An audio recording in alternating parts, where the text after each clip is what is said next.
Some new polls out tonight. It's from a group called Purple Strategies. Here's how they describe themselves.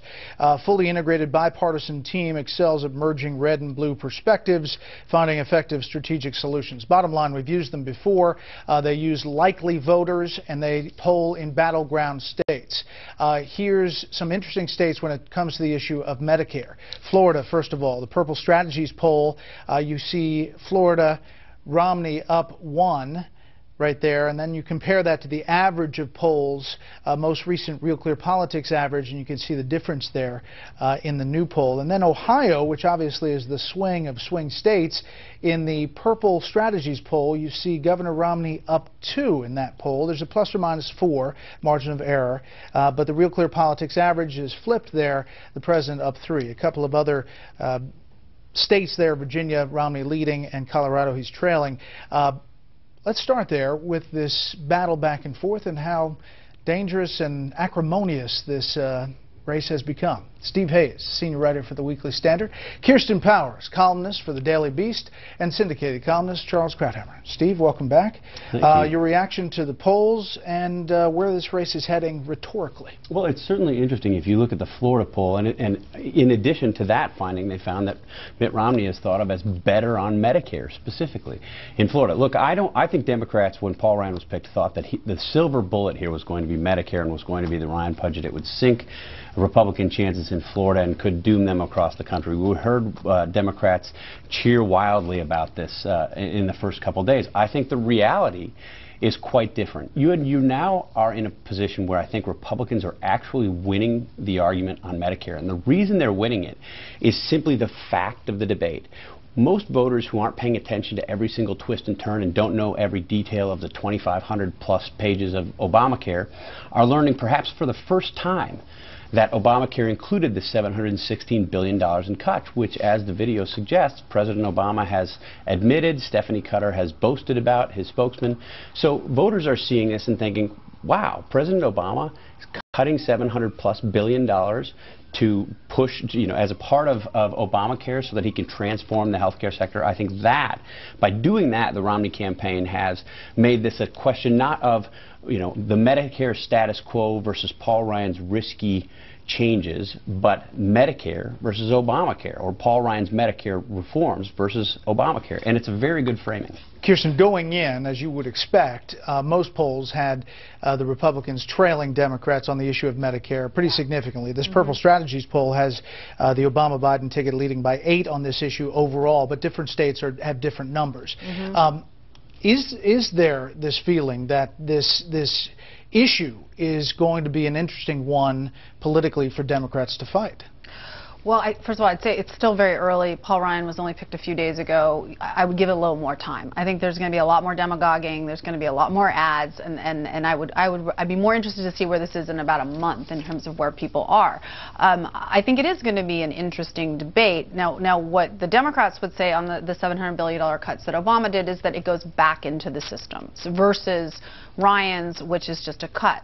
The other thing is, Ryan, when he says he wants to repeal the Affordable Care Act, he says except for those what was done with Medicare to close the donut hole and those things. Well, first of all, as I showed in the interview with the president back in 2010, his own Medicare actuary had a problem with the spending 2 different places. Either it goes back into Medicare or it's used to pay and spend for Obamacare.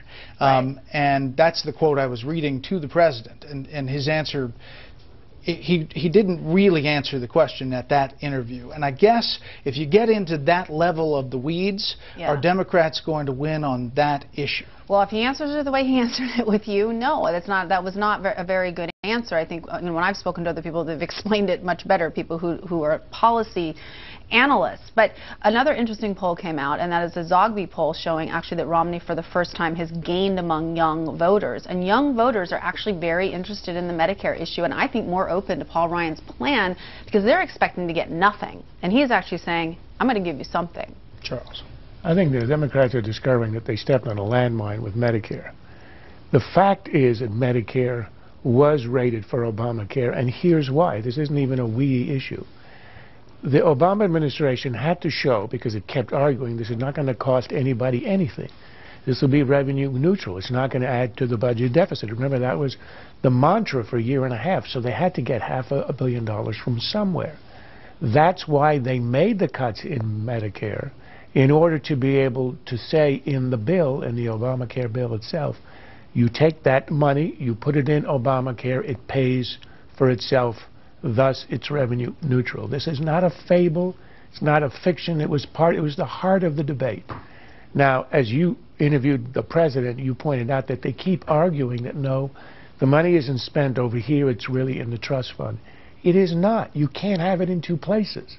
So that is simply a fact, and that is devastating because the Republicans can now argue that Obama is actually taking the money away from your grandma today and for the next decade, whereas the Ryan plan contemplates a change which begins in 10 years, which would exempt anybody who's in the system today, which doesn't reduce the spending in Medicare.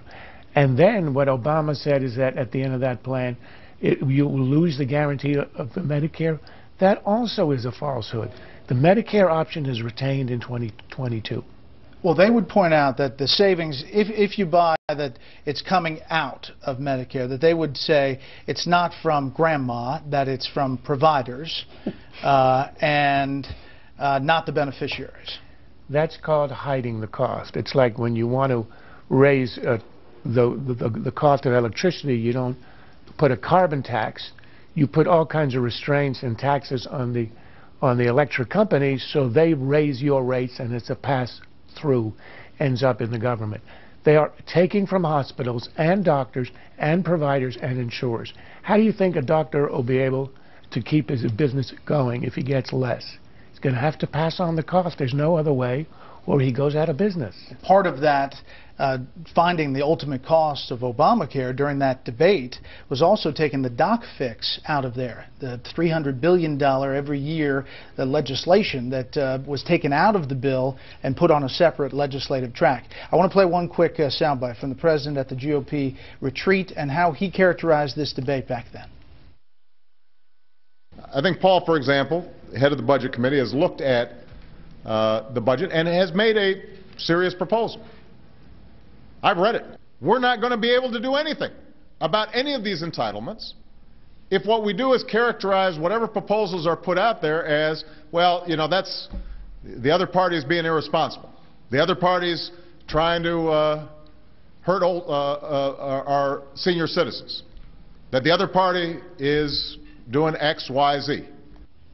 So, Steve, I mean, if we're getting ready for this big demagoguing that's coming, what about that? Well, that's it. I mean, this is the easiest prediction ever in the history of predicting. Of course, both parties are going to demagogue Medicare. I mean, they're going to demagogue the issue. The interesting thing about the president is that he made that comment, and then it was the president, when Paul Ryan presented and passed his budget in April of 2011, who invited Paul Ryan to this speech at George Washington University and absolutely blasted him for disingenuousness and for, you know, in effect, taking money away from seniors. Exactly what he said he wouldn't do back in January of 2010. We will continue to